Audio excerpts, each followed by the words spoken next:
Hi, welcome back to Speakerstack Music. This is Ant. This is video 5 in a sequence of videos where I'm breaking down how I created a rock song in Ableton. And for those of you who haven't heard any of the previous videos, this is what the rock song sounds like.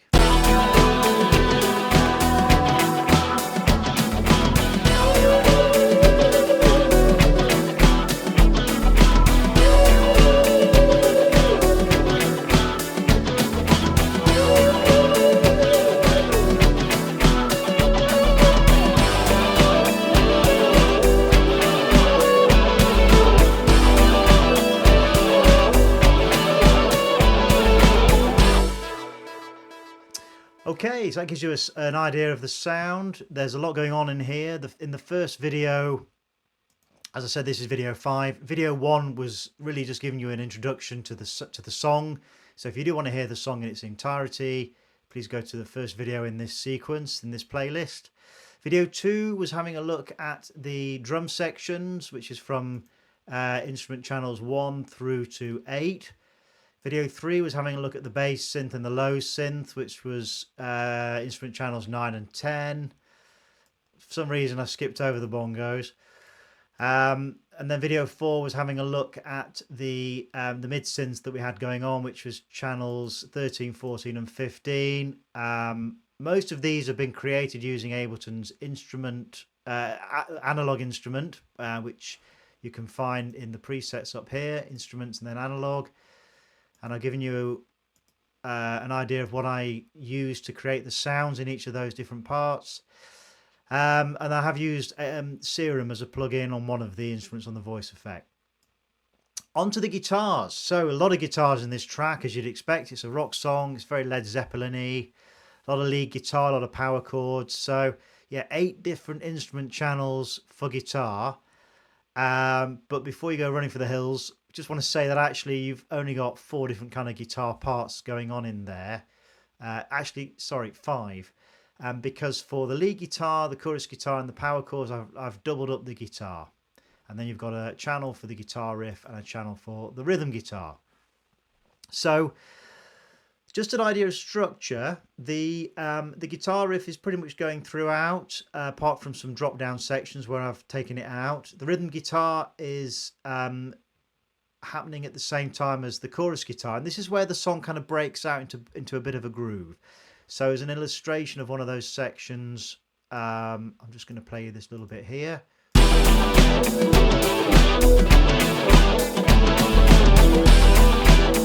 So the chorus guitar there is really defining the riff, just to give it a kind of a psychedelic-y rock song feel. A lot of power in the chords there, but it's just breaking the song out a little bit, taking the power chords out of that section.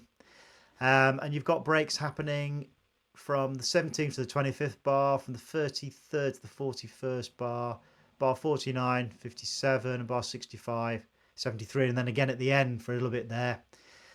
And the rhythm guitar tends to kind of be happening at the same time. So I'm just going to give you an idea of what those different chorus guitars sound like.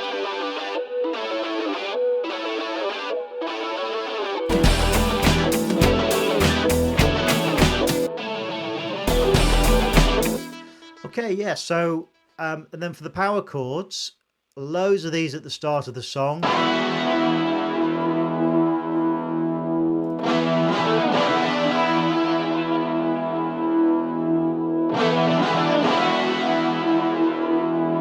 And then another section here in the chorus. I think that's the chorus. Let's just check by how I'm comparing it to the bass synth. Yeah, because the bass synth notes and the low synth notes consolidate with the guitar. So that's coming out like this.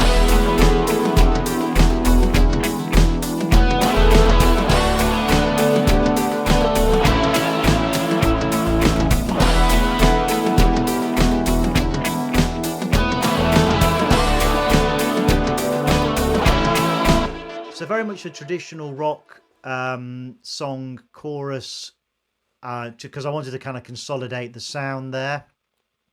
And I think the chords that I'm using, if I can remember, probably need to use the bass synth as a guide. So yeah, it's E, D, and A. So quite a classic kind of guitar chord sequence, very much in the blues scale to consolidate the sound. And they're happening, those guitar power chords, at various sections where the chorus is, and also in the breakdown sections. What I did for the start is actually I've got this section of audio which I recorded here, but I've just chopped it and looped it. So actually what you've got in the intro for the first, what would it be, 17 bars is this, the start of this, but looped. So it just keeps rolling over there. So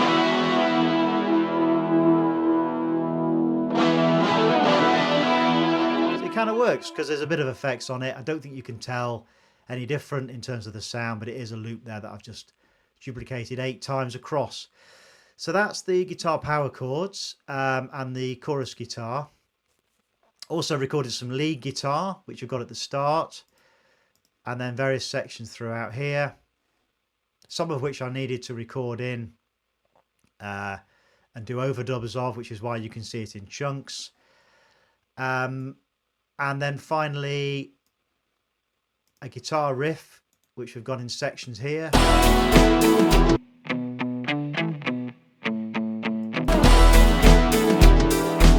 And a rhythm guitar, which comes in with the chorus guitar at various sections.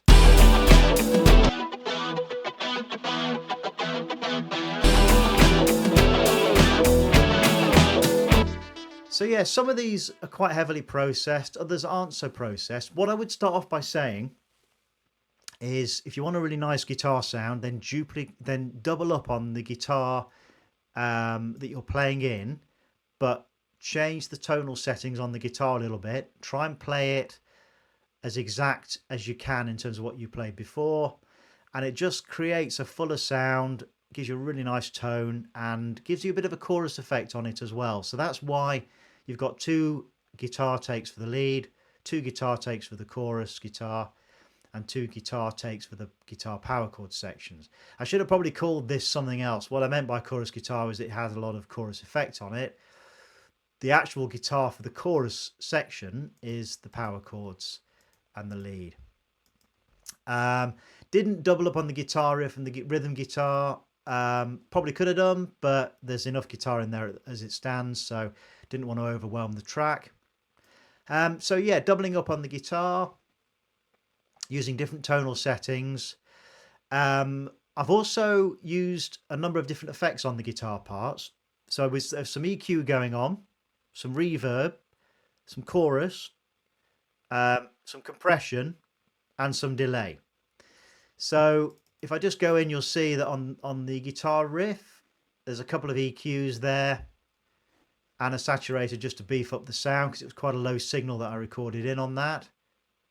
And again, the first EQ is a corrective EQ. Always take out, apply a high pass, low cut filter, take everything out under 100 decibels, just chop it all out. And I did want to boost that in kind of the 1 kilohertz to 5 kilohertz range. So there's a bit of that going on there. For the rhythm guitar, again, a high pass filter or low cut filter. Also chop some of the high end as well. A high cut and a low pass filter at around 10k. So it's all sitting in those frequencies.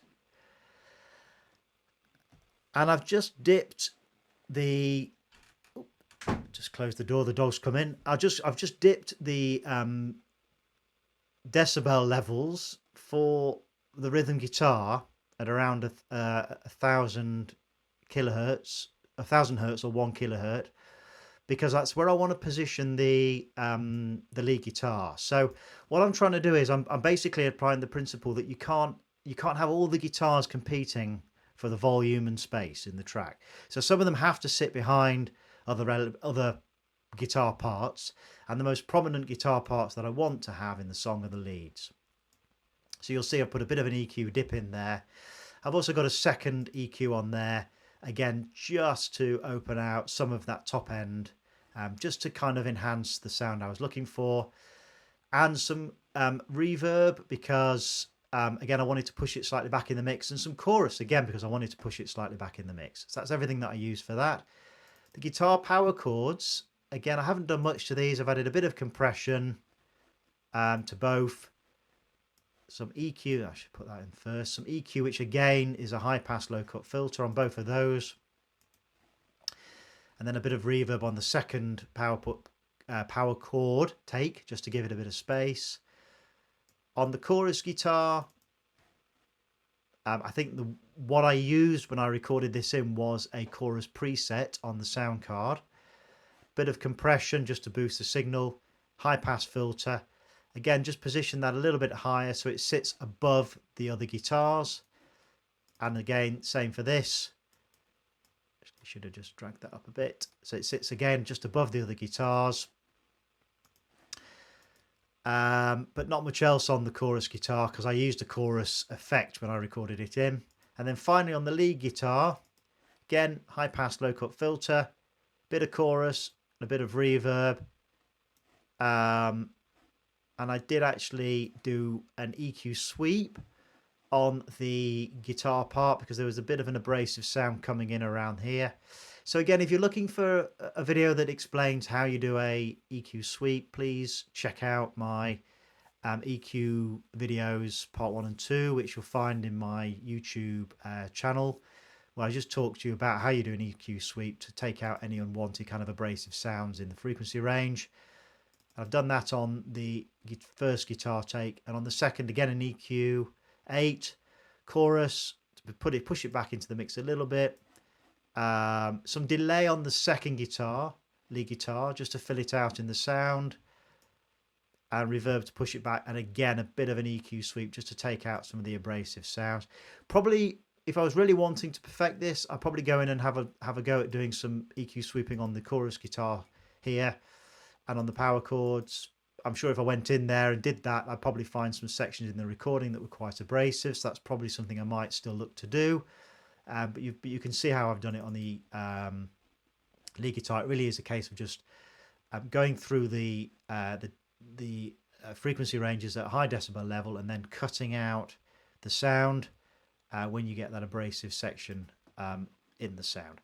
And the final thing to say on the guitar parts is that I've panned them. So this is why you'll see guitar power chords L and R. So pan them left and right just to give you a bit of a stereo mix in the sound. So that's the guitar parts, all 8 of them. I think that's pretty much everything I wanted to say on those. Again, I'm just going to give you a quick blast of how that sounds in the track.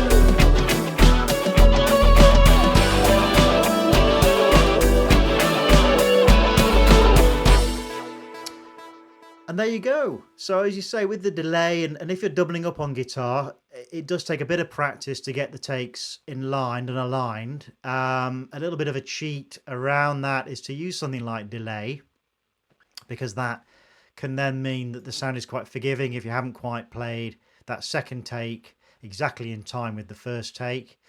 But the more you practice it, the better you'll get at it. Sometimes I get it bang on, other times it doesn't quite work. And the other thing I'd say on recording guitar is don't be afraid to do it in sections. So don't feel like you have to learn a guitar part, record it from the start to the finish in its entirety. You can actually go in and record sections of it.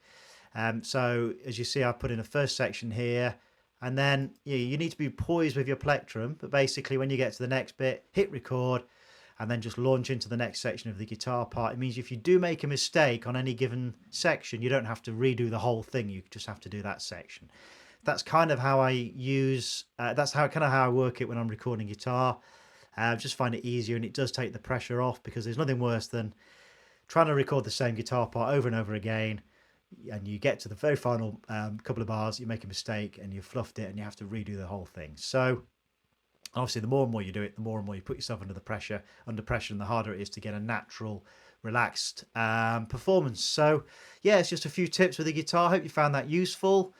In the next video, which I believe is going to be video 6, we're going to have a look at the final 2 synthesizers, which are sequencers. And then we'll do a video where we cover the mixing and the mastering, and then a final video I'll post will be the end version of the song with a nice video, hopefully a nice video to go along with it. So thanks for listening. If you got value from that, if you found it useful, please subscribe, like the video. It just takes a second and it really helps me push it out to more people. Thanks for listening, and I will see you in the next video. Thanks a lot. Bye bye.